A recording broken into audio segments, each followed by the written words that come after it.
Nagar police station పరిధిలో భారీ దోపిడీ జరిగింది. కర్మాన్ ఘాట్ పద్మానగర్ కాలనీలో ఒంటరిగా నివసిస్తున్న సుగుణ అనే వృద్ధురాలిపై స్ప్రే చేసి సుమారు 10 తులాల బంగారాన్ని ఎత్తుకెళ్లారు దుండగులు. వృద్ధురాలికి పరిచయస్తురాలైన సుమిత్ర అనే మహిళ మరో ఇద్దరు సుగుణ ఇంటికి వెళ్లారు. ఈ క్రమంలోనే సుగుణపై స్ప్రే చేయగా ఆమె అపస్మారక స్థితిలోకి వెళ్లగానే ఆమె ఒంటిపై ఉన్న బంగారం దోచుకెళ్లారు దుండగులు. బాధితురాలి ఫిర్యాదు మేరకు కేసు నమోదు చేసుకున్న పోలీసులు నిందితులను అదుపులోకి తీసుకుని విచారిస్తున్నారు.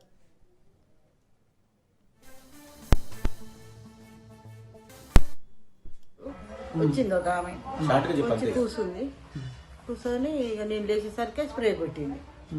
కొట్టినాక ఇద్దరు వచ్చారు. వాళ్ళనైతే నేను చూడలేదు.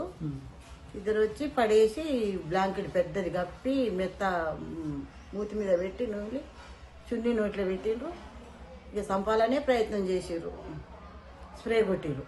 3-4 డబ్బాలు కొట్టిర్రు. ఫస్ట్ ఒకటి అది కొట్టింది సుమిత్ర అనేది. ఏది నిన్న దొరికిరాము. ఎంతమంది వచ్చిరాము? ముగ్గురు. 2 ఆడలు 1 మగ. ఎంతమంది వచ్చిరాము? ముగ్గురు. 2 ఆడోళ్ళు 1 మగాయన. ఏమన్నారమ్మా ఫస్ట్ రాగానే? ఏమనలే. వాళ్ళ ముఖాలు కూడా నేను చూడలే. ఏమనలే. పడేసిండ్రు, స్ప్రే కొడుతుండ్రు. మరి నాకు డబ్బులు ఇవ్వమని అనలే, నగలు ఇవ్వమని అనలే, ఏదంటలేదు. చంపాలని ప్రయత్నం చేస్తారు.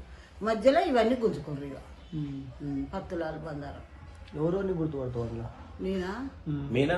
నేను సుమిత్రను మీకు ఎలా పరిచయం? మాకు ఒక ఆమె ద్వారా 3 years నుంచి ఒక ఆమె ద్వారా ఇంటికి వస్తుండే పోతుండే మంచిగానే ఉంటుండే. అక్క అక్క అంటుండే నన్ను. అంటే కాలనీ ఆమె కాలనీలో ఉంటది వెనకకు కిరాయికి. 2:30కు వచ్చింది ఒక